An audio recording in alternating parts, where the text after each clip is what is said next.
Fruitful is a garden carefully tended to, giving encouragement, love, wisdom, hope, laughter, joy, grace. And in these we plant fruitful good things which produce more grain, more food to not only consume but share, to make the rows open. So, cutting the weed, distracting you from watering the seed of God to grow. The good seeds, seeds in which we can be joyful and knowing it will be abundant in all seasons with fruit from the vine of Christ. But understand, to have this fruit, it is only the start. Now, that bags of seeds have been given to the caretakers by the gardener, which we are these caretakers, caretaking to the garden. There are an endless number of seeds in which they can plant, and they are told that which you reap, you will sow. But this gardener gives time for the students learning what it means to plant seeds in the garden. See what you can grow from those you choose to water. As the caretakers go to plant seeds, the gardener says, beware of weeds. Some look like wildflowers, but will kill the crop. Keep your gardens free of weeds, so we may reseed from the good you planted in this season.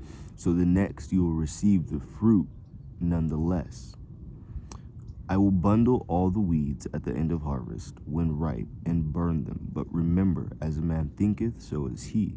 Be careful what you plant in your garden. And this connects this little story that I just went into to Matthew 13, verse 3 through 9. A farmer went out to sow seed. While he was scattering the seed, some of it fell by the road. The birds came and ate all that seed.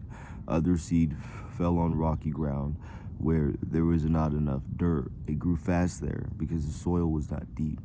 But when the sun rose, it burned the plants. The plants died because they did not have deep roots. Some other seed fell among thorny weeds. The weeds grew and stopped the good plants from growing. But some of the seed fell on good ground. There it grew and made grain.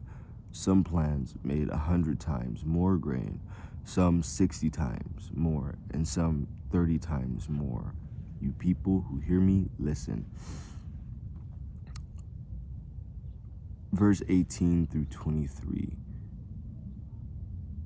But before I go into that, I kind of want to emphasize, even within this garden we are in physically, we also do have to tend to the garden that is also manifesting on the immaterial, which is in our mind. Every thought that we have, whether good or bad, these are seeds that we plant in our mind.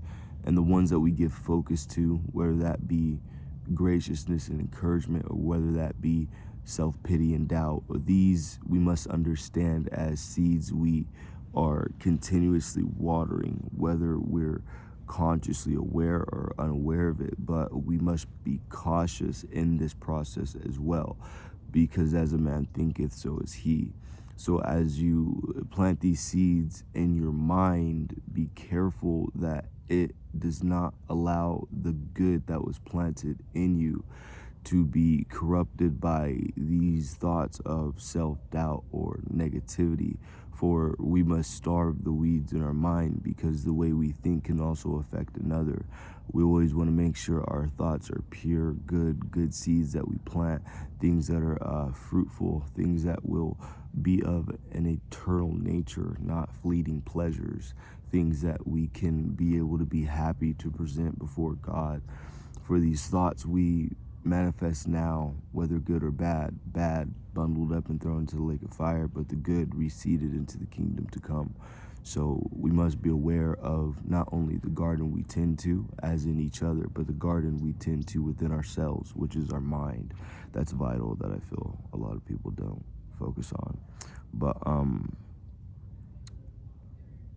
Matthew 13, verse 3 through 9.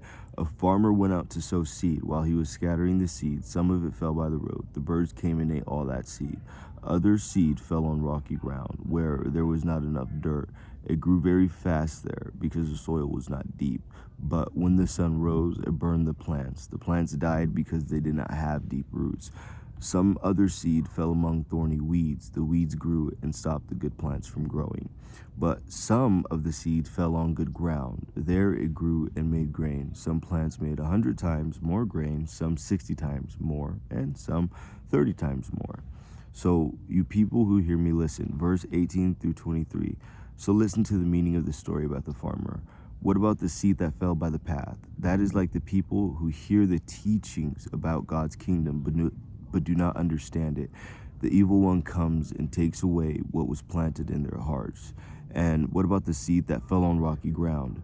That is like the people who hear the teaching and quickly and gladly accept it, but they do not let the teaching go deep into their lives. They keep it only a short time. As soon as trouble or persecution comes because of the teaching, they accept it, they give up. And what about the seed that fell among the thorny weeds? And this is emphasized. That is like the people who hear the teaching, but let worries about this life and love for money stop it from growing. So it does not produce a crop in their lives. And I feel a lot of people can relate to that for sure. But what about the seed that fell on the good ground? That is like the people who hear the teaching and understand it. They grow and produce a good crop, sometimes 100 times more, sometimes 60 times more, and sometimes 30 times more. For we're all seeds in God's garden. We must understand this. This planet is a garden. And as we ourselves plant seeds in the garden, we call a mind, in which thoughts we think we plant there, what we focus on the most, we water. Good or bad will affect the root of the seed God planted.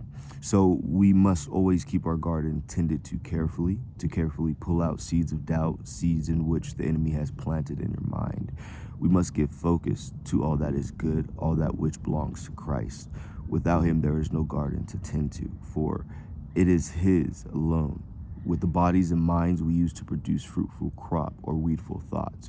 But we see and know which will remain, all those rooted in the Lord God, those producing plentiful seeds of gratefulness and presence and love in their garden. For we can become like a garden we admire, saying this is beautiful, but there's a time before one has seen the growth. They first started with nothing to look at it, but the soil, all seeds planted in the dark, awaiting to come into life. The difference between one from another is in the season of winter, one caretaker keeps his garden clean and freshly catered to, even when there are no leaves or plants or trees growing. He did not drift his attention from his garden, even when faced through a season of death and darkness.